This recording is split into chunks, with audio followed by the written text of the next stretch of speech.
November 23rd, 2020 is a day that will go down in infamy for World of Warcraft. Every couple of years, World of Warcraft releases a new expansion which has new zones, new core expansion features, and new borrowed power, and much, much more. These are typically the points in which many players come back to the game. Everything's fresh, the world feels more alive than it ever has been, and the game is always better on expansion launch. Your friends list is filled with people who haven't been online sometimes in years, and it's also at the top of the Twitch category on expansion launch. There are also people who you didn't even know play World of Warcraft. They got their start in gaming and WoW just because of how old it is, and so there's always surprise familiar faces that are even playing World of Warcraft on expansion launch. World of Warcraft, also very old game, so you would kind of expect Blizzard to tend to build off of experiences and systems that were present in previous expansions and kind of improve these over time. You would also expect Blizzard to make fewer mistakes. However, there was one expansion in particular that was so poorly received that Blizzard needed to apologize for it after the fact. There was also one expansion that was so poorly received that it did massive damage to the reputation of the game, and Blizzard is even on the record stating that it caused many players to lose faith in the game itself. And now the expansion that I'm referring to that almost killed World of Warcraft is Shadowlands. If you ask individual people what they enjoy most out of World of Warcraft, you'll get a ton of differing answers. Some people just love the lore, some people love the world content, some people are into raiding or Mythic Plus, and there are some who are into PvP, but I can't seem to figure out why. In general, though, there are just so many things to do in such a vast game like WoW, and as time goes on, the enjoyment of the patches comes down to realistically just the state of the game and how well the game is doing and how much kind of your friends are enjoying playing. And honestly, World of Warcraft has done a pretty good job of keeping players engaged, and that's why we've had this game around for 20 years. Now, this isn't to state that everything about the game was bad, but Shadowlands did have a bunch of key things that players disliked. And we're going to talk about these individually, but they were basically the lore in the story, world content, and expansion systems or covenants. All of these kind of combined to create a situation where the game had unprecedented subscriber drop-off. And this subscriber drop-off that we saw at a GDC panel indicated player numbers rivaled that in which we saw pre-classic era, which is very, very scary for the health of the game just in general. Blizzard also stated that they messed up and needed to reestablish their relationship with the players. But how did we even get here to begin with? So, coming out of Battle for Azeroth, many players were pretty hopeful for Blizzard to build on what they learned in BFA. Early BFA had issues with Azerite armor, like most expansions do. Early on in the expansion, has more problems. Azerite had exponential increases in gold, which required you to reforge your gear. Many players, myself included, spent over 100,000 gold at once to reforge their Azerite armor. This unnecessary friction got removed, and Blizzard was like, my bad. There were also complaints on acquisition of borrowed power systems, like the Heart of Azeroth essences and corruption/corruption resistances. In the final patch of BFA, Blizzard finally fixed many of these issues, and the players kind of expected them to learn from these mistakes. So moving forward, Shadowlands is announced at BlizzCon, and Blizzard had a few things to showcase. First and foremost, they announced some new zones. They also announced the core expansion feature Covenants, and they were kind of talking about how the new zones are going to be operating with these Covenants. These Covenants are the successor to Azerite armor, and they're pitched as a combination of player power and cosmetic enhancements, where you have one main core ability and then you have a signature ability. So you have like the Night Fae Blink, but then you also had a different Covenant-specific ability relative to what your class was. And Blizzard ended up pushing this narrative of, I'm not a Ret Paladin, I'm a Kyrian Ret Paladin. And there was a playtest at BlizzCon where you had about 20 minutes of leveling in Bastion, where you were able to see the Kyrian Covenant and see kind of the new zones and just kind of what the questing was going to look like. This is fairly standard, and the hype for the expansion coming out of BlizzCon was honestly pretty high.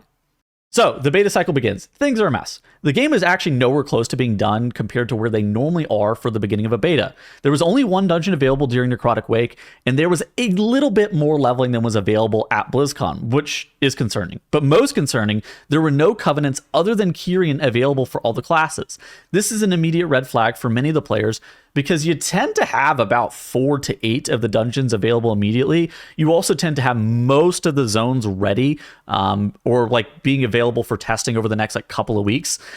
And also, there's an expectation of most, if not all, covenants being prepared. To compare this to War Within, whenever this launched, a lot of hero talents were ready. There were I think there was actually all 8 dungeons available immediately.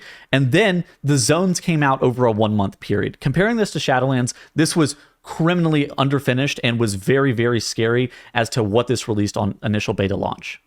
However, Blizzard typically pulls a rabbit out of the hat, and things that look a little bit underdeveloped will come along with time. Maybe this is something that they're kind of holding back, and they're going to actually be able to have this ready for launch. I mean, ultimately, at the end of the day, they're doing their job. I'm not doing their job.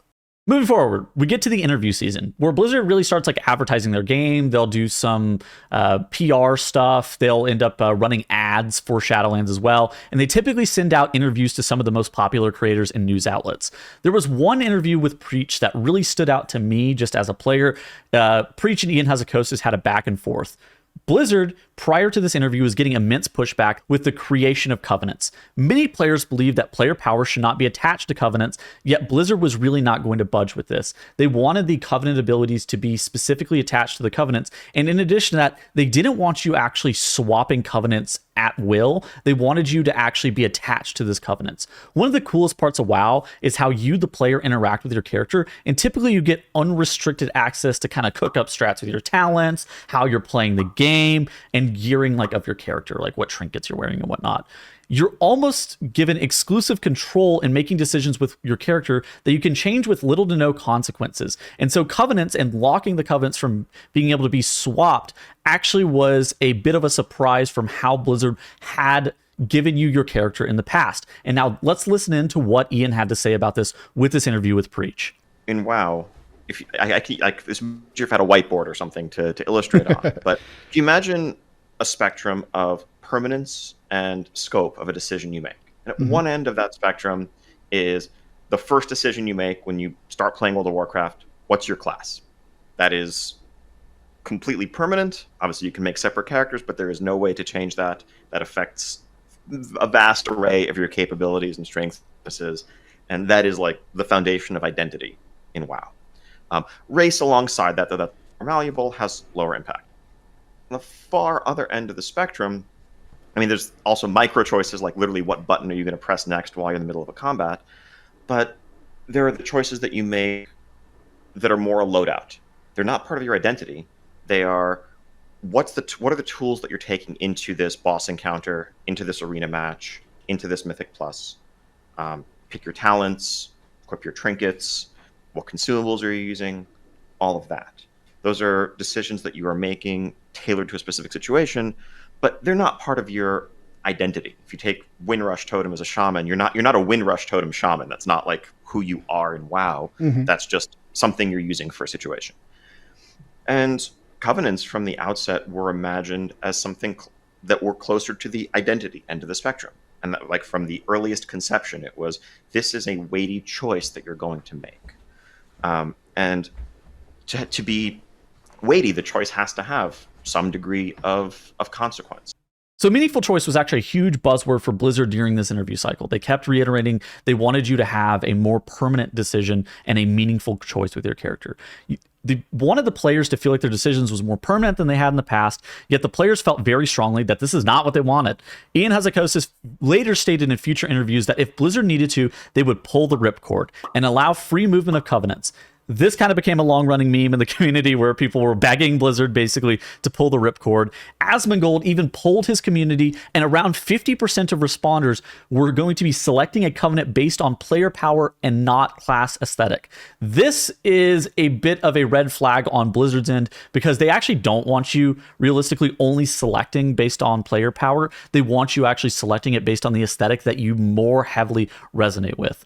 This is actually one of the starts of where Blizzard actually began to lose community favor. Blizzard here is basically putting their cards on the table and stating that they know better than the players. This is a position that you can take if you're Blizzard, but you better be right whenever you're doing it. Otherwise, the players are going to be very, very annoyed with this. So this beta cycle, pretty rocky one with a huge community discourse around covenant swapping and just in general, the polish of the game itself, like we talked about. This isn't discussed very much, but this was actually when the game was being worked on remotely during the height of the COVID-19 pandemic. And there were definitely some developmental growing pains seen during the beta cycle of this game. Kind of like I was talking about earlier.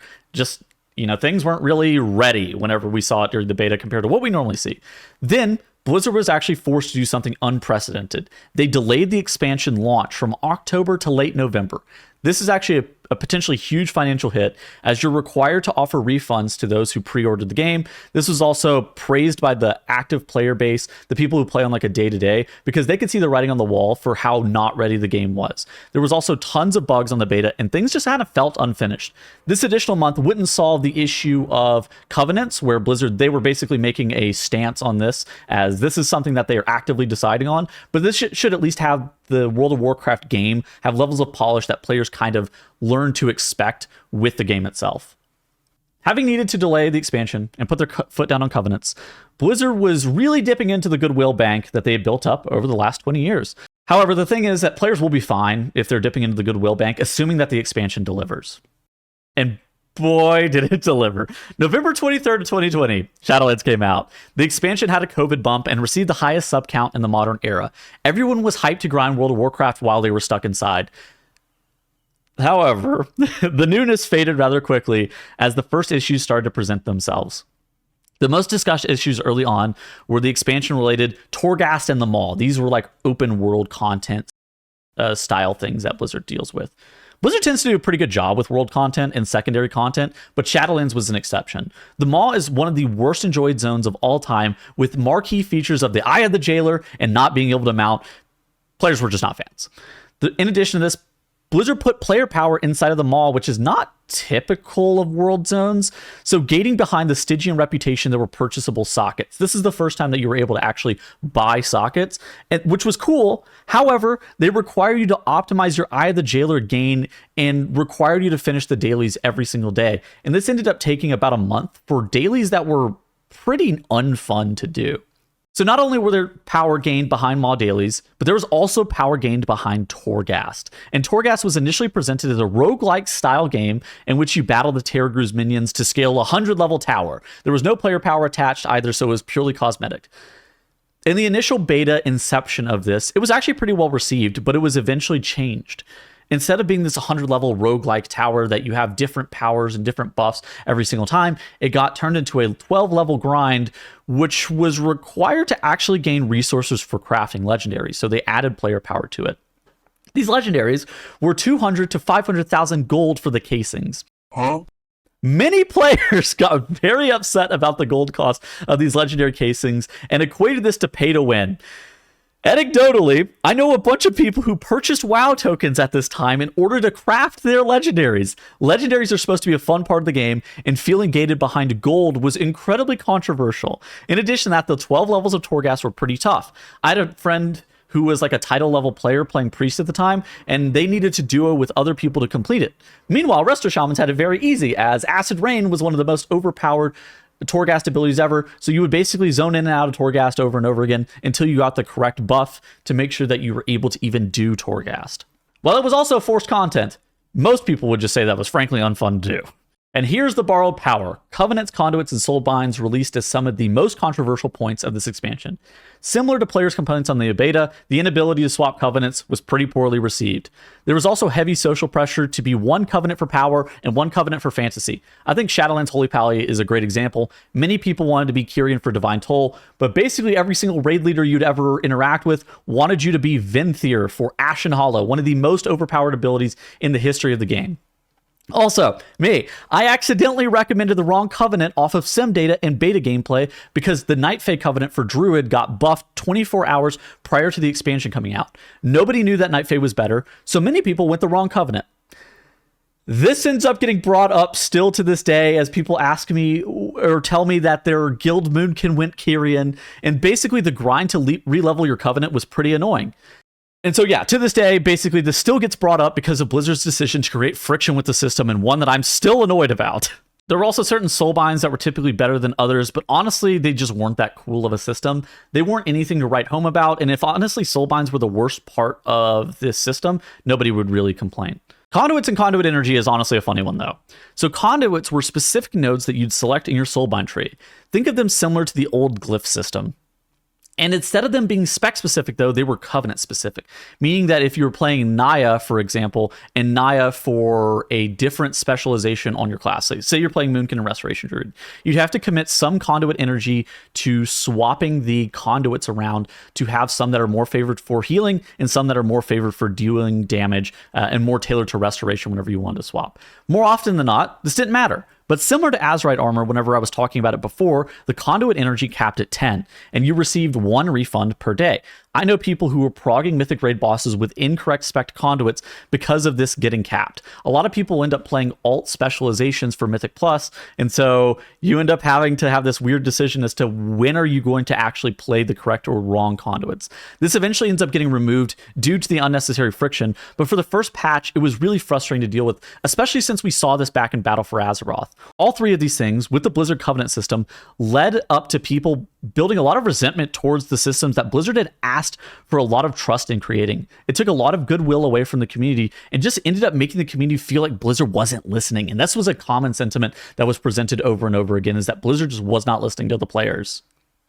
These are probably the largest issues that the expansion had on launch. And there were some pretty good things with the expansion, though. Arguably, they released one of the best raids of all time, Castle Nathria. And they also ended up creating the Great Vault, which was the spiritual successor to the Mythic Plus chest of the past. Unfortunately, these high points got vastly overshadowed by the negative attention that the Maw, Torghast, and the Covenant system were receiving. But this is all fixable, right? So moving on to Season 2, maybe these things are going to get better. So Shadowlands' second patch, patch 9.1 Chains of Domination, was released on June 29th. More often than not, first patches of an expansion don't last 8 months. So this didn't really help with player retention in the slightest. Many players dropped the game a few months into the expansion, but a lot of players actually just took a break during the initial patch that normally wouldn't. So these players who are endemic to World of Warcraft long term normally don't take breaks, but there was a lot of people that were taking a break there. Typically, the second and third patches of the expansion get noticeably better as Blizzard smooths out the rough edges in a lot of instances.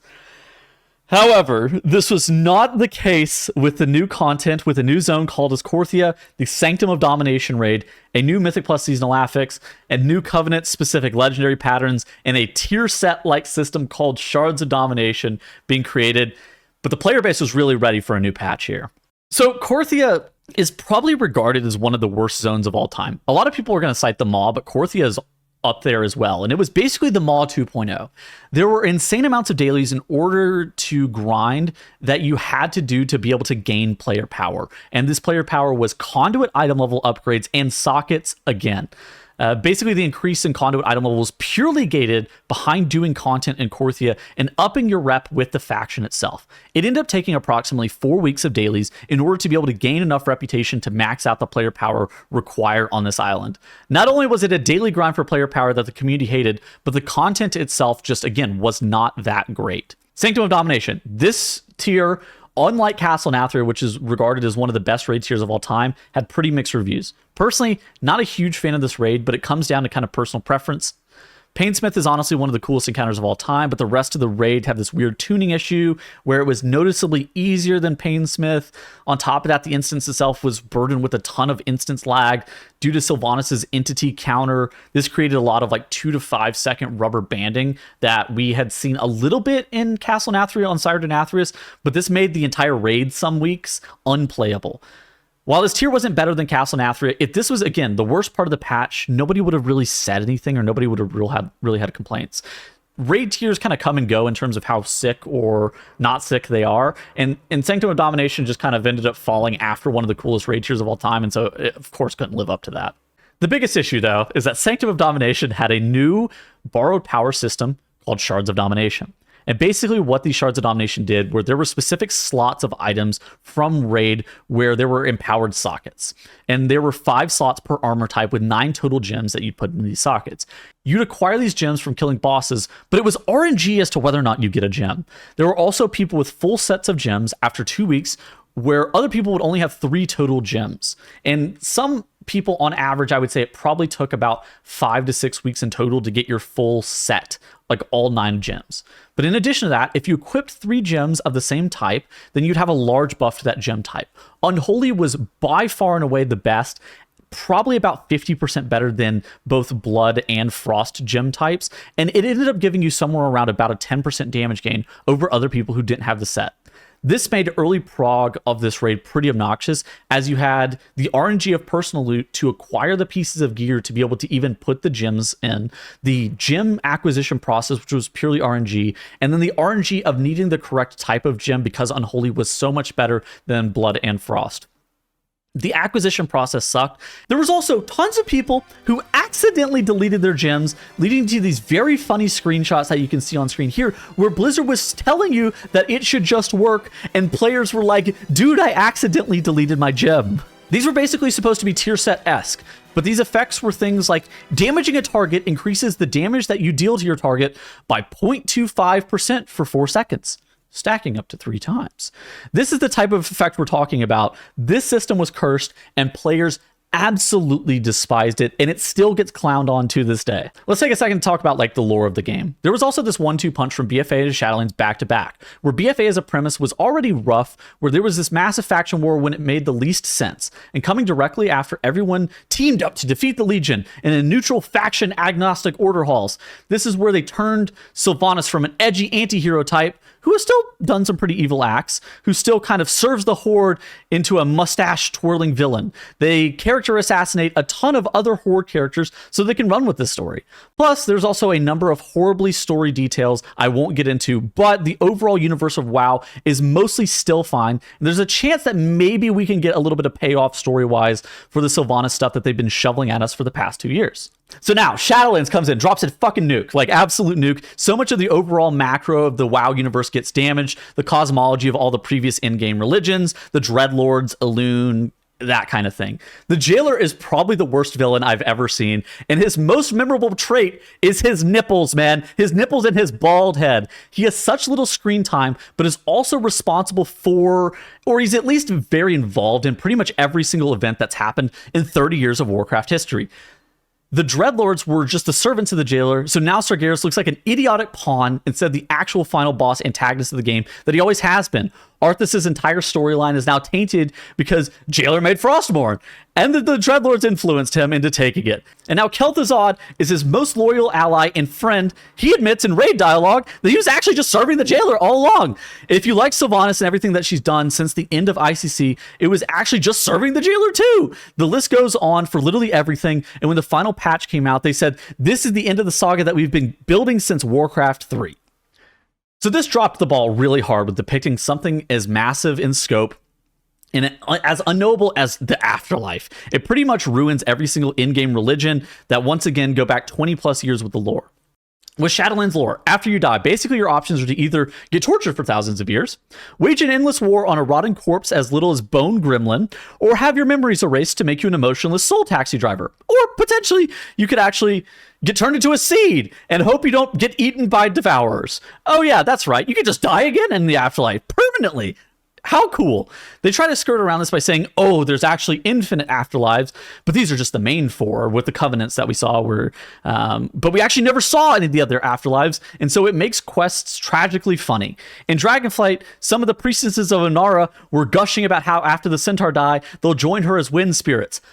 I didn't have the heart to tell her the bad news that they're probably actually just a diseased tumor spawned into Maldraxxus and getting killed by A-bombs. And so people were arguably and deservedly so very annoyed with how bad this lore ended up being. So now, Korthia, Shards of Domination, bad lore decisions, lack of improvements to the Covenant system, Torghast, whatever else, really took a lot of toll on people. Players didn't feel heard, and they didn't feel like any feedback that they actually gave on the game ever mattered. Blizzard kept pushing it forward with the direction that they wanted the game to go in, which was in direct opposition to the direction that the players were stating that they wanted to go. Whenever this turned out to not be a fun experience, players were rightfully annoyed. Patch 9.1 Chains of Domination is probably going to go down in history as one of the worst patches ever. This, combined with the less than stellar launch to the expansion, made the subscriber numbers spiral into oblivion. I saw a ton of people unsubscribing to the game in droves just to go play Final Fantasy. And so it's not that they would never come back, but that iteration of WoW was just not for them. It would basically take large changes and for Blizzard to rebuild a lot of favor that they had burned with Shadowlands for those players to be willing to come back. And again, not everything was bad though. Like patch 9.2 after Chains of Domination. Patch 9.2 Eternity's End had a pretty big bounce back. Xerath Mortis as his own, honestly fairly solid. There were interesting dailies that didn't gate player power behind them. Torghast was finally under control where you basically didn't have to do it. Blizzard also finally pulled the ripcord on Covenants, allowing you to freely swap them. Tier sets returned to everybody's enjoyment. Blizzard also created this initial thing called the Creation Catalyst, which allowed more players than ever to have access to tier sets. Double legendaries were pretty fun, and the content was honestly solid. Blizzard also put significant effort into a Season 4 with revamped dungeons and a new seasonal affix, and this kind of felt like Blizzard developers were finally starting to listen to the players. I remember a lot of this stuff was happening. I DM'd a friend asking, is this my Blizzard? After being forced into a lot of situation and a lot of stuff that players didn't want, it was refreshing to see Blizzard actually have a player-focused approach instead of creating unnecessary and unfun friction with the game. This was proven again on Dragonflight launch that the developers were listening more to players, and while not everything is going to be a smashing success, the fact that they were listening and trying to make more player-focused decisions was fantastic. Players are always going to complain about anything that inconveniences them. Part of an MMO is the grind, though, and at the end of the day, Blizzard has to kind of tone down the noise and make good decisions for the health of the game. They're much better at their job than I am, but Shadowlands was still a very dark time for the game. All right, that's going to do it for this video. I was trying my hand at a new style of video. Maybe it landed well, maybe you guys don't like it. I'm really interested in hearing your thoughts down in the comment section below, and I will see you guys in the next video. Goodbye.